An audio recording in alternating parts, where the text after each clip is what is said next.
Ah, Mathieu, tu nous as parlé tantôt que tous les photos te parlent. Ouais. J'aimerais savoir un peu, j'aimerais découvrir, c'est quoi l'histoire de cette photo-là, par exemple? En fait, c'est quand je suis arrivé au Salvador, on marchait au Brésil, Salvador de Bahia. Ouais. La culture afro là-bas est vraiment immense pour vrai. Là. Puis je m'attendais pas à ça. Puis il y a énormément de peintures de rue, en fait, dans toutes les rues. Tu peux voir de l'art comme ça, puis ça m'a vraiment appelé. Fait que j'ai décidé de prendre des photos. J'en ai même d'autres aussi dans le local. Parce que j'ai décidé de prendre des photos. Puis quand je les vois, tu sais, ça me rappelle, c'était vraiment, vraiment beau. Moi, il y a une photo qui m'appelle ici. OK. Qu'est-ce que tu vois? Celle-là. Je vois beaucoup de choses. Est-ce qu'il y a l'histoire derrière cette photo? C'est sûr qu'il y a une histoire derrière. Moi, j'ai pas parlé à la personne qui l'a peinturé nécessairement. Mais quand je dis qu'il y a une histoire, c'est ça. Pour chaque personne, peut-être qu'il peut avoir une histoire. Fait que peut-être que toi, tu peux voir quelque chose. C'est unique à chacun. Là. Qu'est-ce que tu vois, toi, quand tu la vois? En tout cas, moi, je suis pas bonne dedans. En commençant. Oui, pour commencer, je suis pas bonne dedans, mais je vois une femme, on dirait enchaînée. Ici, il y a le cadenas.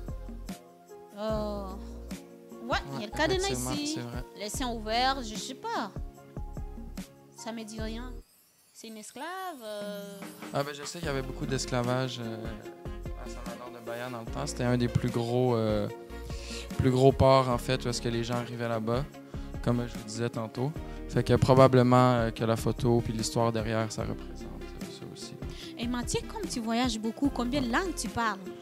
Moi, je parle anglais, français. Je commence à mieux comprendre l'espagnol. Espagnol? Je commence à le comprendre un peu mieux, mais je vais commencer des cours bientôt d'espagnol. Mais au Brésil, c'était portugais. Fait que quand je suis arrivé là-bas, je parlais pas un mot portugais. Fait que c'était assez difficile. Là. Même quand je travaillais au barbershop, on marchait avec des photos pour mieux se comprendre. Mais après, je suis allé au Mexique, puis j'ai changé à l'espagnol. Puis l'espagnol, je comprends mieux. OK. Et c'est quoi les techniques que tu utilises pour comprendre des langues que tu ne comprends pas? Là, tu nous as dit que tu t'en vas en Tanzanie. Là, c'est chaud, hein? Google, j'aime bien. Google Traduction, j'aime bien. Mais sinon, avant d'arriver, je vais faire du Duolingo. C'est comme une application. Ouais. Puis tu peux apprendre des petits mots de base, des petites phrases. Fait que ça te permet de te débrouiller quand même assez bien pour moi. Et pourquoi Tanzanie? As-tu des connexions là-bas? Pas de connexion, mais le Kilimandjaro est toujours quelque chose qui m'a fasciné. Fait que j'aimerais vraiment ça aller le monter. Puis je trouve que pour le vrai, ça a l'air d'un pays magnifique en tant que tel. Là. Ça a vraiment l'air magnifique, ouais. J'ai beaucoup d'amis aussi qui viennent d'un peu partout en Afrique. Fait que je suis pas encore été en Afrique, mais c'est un continent qui m'intéresse beaucoup. Et pourquoi tu as choisi Tanzanie? Juste pour le Kilimandjaro? Kilimandjaro, après ça, sur les côtes il y a les côtes tanzaniennes, il y a le Zanzibar, je pense, sur les côtes aussi. Ça, c'est un endroit qui m'intéresse beaucoup. C'est tout la plage? J'adore la plage. J'adore la plage. Et ça aussi, où tu l'avais pris? Ça, c'est sur Ilha Grande. En fait, c'est l'île où est-ce que je travaillais. J'ai passé un mois là-bas. Puis ça, c'est une des plus grosses, une des plus belles plages, en fait, du Brésil. Puis je pense qu'elle est dans le top 10 des plus belles plages au monde. On a pris un bateau. Dans le fond, sur l'île, c'est qu'il n'y a aucune route. Fait que si tu veux te déplacer, il faut que tu te déplaces en bateau. OK. Puis on est arrivé, je pense après environ 45 minutes de bateau, on fait le tour de l'île. Puis après ça, il a fallu marcher en forêt peut-être une trentaine de minutes. On est arrivé, là, c'était vraiment de l'eau claire. On était peut-être 10 personnes sur la plage, fait que c'est vraiment un endroit unique où est-ce que tu te fais pas déranger, il n'y a pas beaucoup de touristes. Là, c'est avec un drone que j'ai pris la photo. Fait que j'ai lancé mon drone, puis je l'avais même pas vu au début. Puis là, plus que je le faisais voler haut, j'ai comme vu, comment je peux dire ça, les arbres avec les roches, puis ça tombait super bien dans l'eau, c'est ça. Ça se cadrait super bien avec la photo. Fait que j'ai décidé, ouais. En tout cas, moi, je vais essayer un peu de circuler. Hein. Permettez-moi. Ici, il y a aussi... Là, c'est la ville. Ouais, ça, c'est Je Rio. sais pas laquelle. Rio de Janeiro. La meilleure ville au monde que j'ai faite jusqu'à maintenant. J'ai adoré Rio. Qu'est-ce que tu as aimé là-bas? La culture, les gens sont chaleureux. Tu viens de rencontrer des gens, ils vont t'inviter chez soi. Ah ouais? Ouais, c'est pour de vrai la culture. Puis les gens sont vraiment incroyables. La musique est bonne. La nourriture. Puis Rio, je ne savais pas, mais c'est multiculturel. Parce que le Brésil, c'est quand même fait...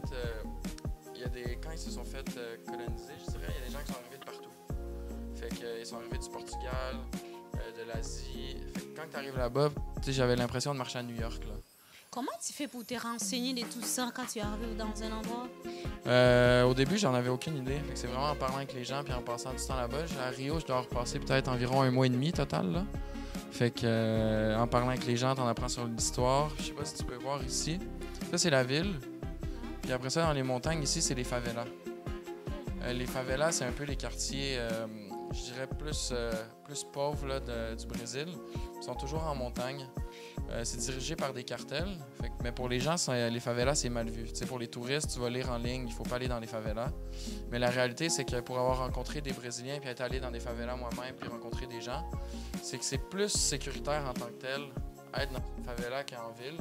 Parce que le cartel dirige la favela. Il veut pas que des touristes se fassent attaquer ou qu'il arrive de quoi. Fait qu'il y a plus de chances qu'il t'arrive de quoi en ville que dans les favelas. Est-ce que tu as aussi des photos en cours d'exposition? Oui, j'en ai aussi. Là, je sais pas si on... va falloir que je les sorte.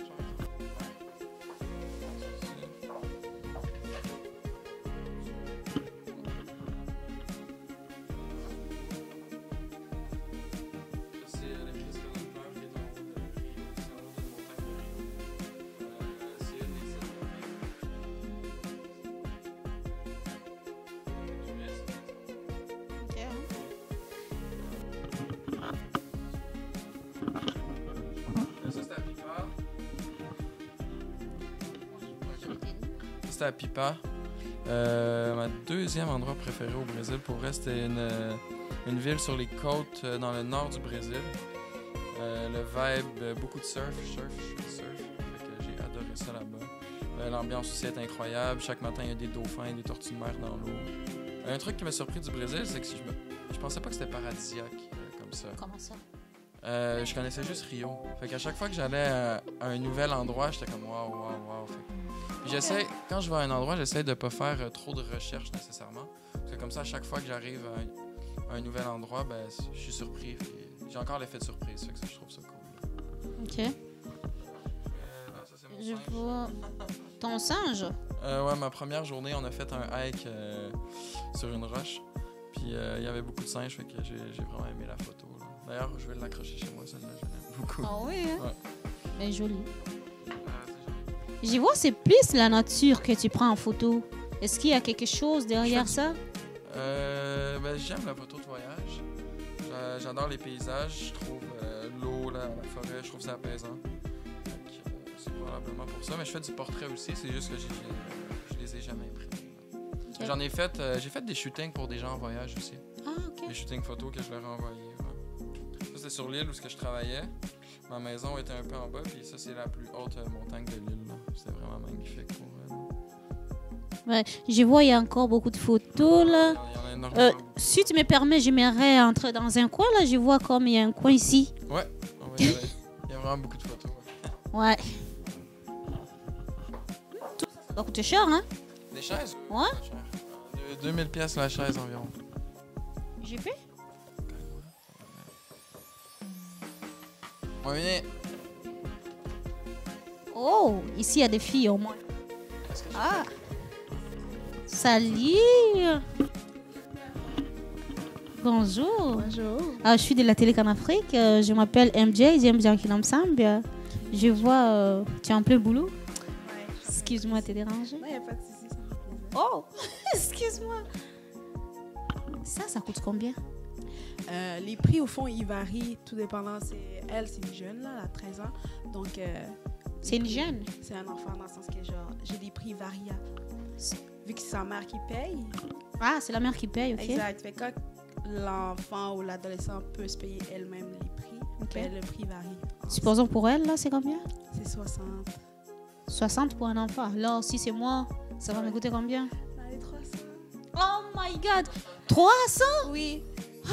Oui. Tu vas Mais dès t'acheter qu'elle va l'avion, avoir- toi? Dès qu'elle va avoir la capacité de travailler puis de pouvoir payer pour elle-même, c'est là que j'augmente les prix. 300 $. Ouais. Mais pour la communauté aussi, je veux dire, en ce moment, je tresse des jeunes, vraiment plus des jeunes. Les plus vieilles, je pense qu'ils ont 25, 26. Donc, à partir de 16 ans, les prix augmentent. Excuse-moi, d'abord, c'est quoi? Moi, Mini.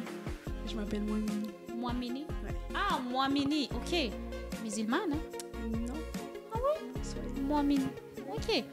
Ah, vous vendez aussi les mèches ici? Je fournis les mèches dans les coiffures que je fais. Je prends juste les cheveux que j'utilise dans les services que j'offre. C'est quoi que tu fais ici? Juste des tresses ou bien autre chose que tu fais? Juste des tresses. Ouais.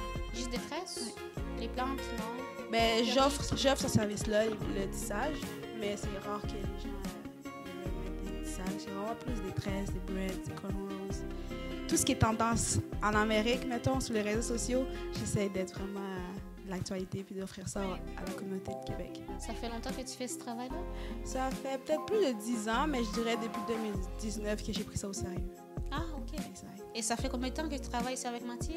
Mathieu, il m'a manifesté, je veux dire. Mais ça fait quoi? 1 mois et quelques? Ça fait 2 mois, ouais.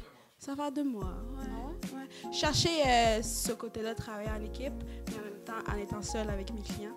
Fait que quand j'ouvre la porte, puis Mathieu est là avec toute l'équipe, j'aime ça. C'est facile de travailler avec Mathieu? Oui, c'est facile. Il pâtait-tu? Ah, c'est un bon gars. Ah ouais? Ah ouais? T'es sûr? Ouais, il est inspirant. Moi, je vois quelque chose. Tu sais, moi, je suis vraiment curieuse. Hein? Oui. Je vois quelque chose ici. Je ne sais pas si ce sont les annonces. C'est quoi? Il y a Oui, quelque au chose? fond, Oh, jeunesse en plus. Exact. Ça m'intrigue. Hein? Oh, la jeunesse. Exact. Au fond, c'est une affiche qui est ce que j'ai eu la chance d'avoir hier. Fait que ça tombe bien que vous soyez là. Ah, 21 mars. Mais au fond, c'est un forum jeunesse afro-québécois dans laquelle j'ai participé cette année. Puis là, ils ont annoncé leur deuxième édition hier. Donc, j'invite toutes les personnes afro-descendants à vraiment participer. C'est vraiment une opportunité d'avoir de l'argent pour des projets. Attends, c'est quoi les sujets même? Ça sert à quoi le débat? Au fond, c'est pas un débat. C'est vraiment de l'argent subventionné qu'ils offrent pour les personnes afro-descendants pour qu'on vous encourage à des projets que vous avez envie de mettre à terme. Donc, OK. Merci beaucoup. Ça a été un plaisir, moi, Mini. Et vous, j'espère que je prononce bien Jacqueline. Jacqueline. Bon, je pense que c'est mieux. Moi aussi, je vais aller participer peut-être. On ne sait jamais. Je pense que c'est de 15 à 30, les âges de 15 à 30 ans qui peuvent participer et avoir la chance. Je suis inclus dedans quand même. Le 5 000 $, c'est vraiment un bon montant pour aider une personne qui a une idée mais qui n'a pas des financements. Fait que, pour une personne qui les fait, j'encourage. En tout cas, on se dit au revoir. Ça a été un plaisir de te voir. Je vais aller d'abord chercher 300 $. Peut-être je viendrai me faire belle ici. Qui sait? Merci. Oh, Mathieu, je vois en tout cas, c'est joli ton bureau. C'est cute. Cute.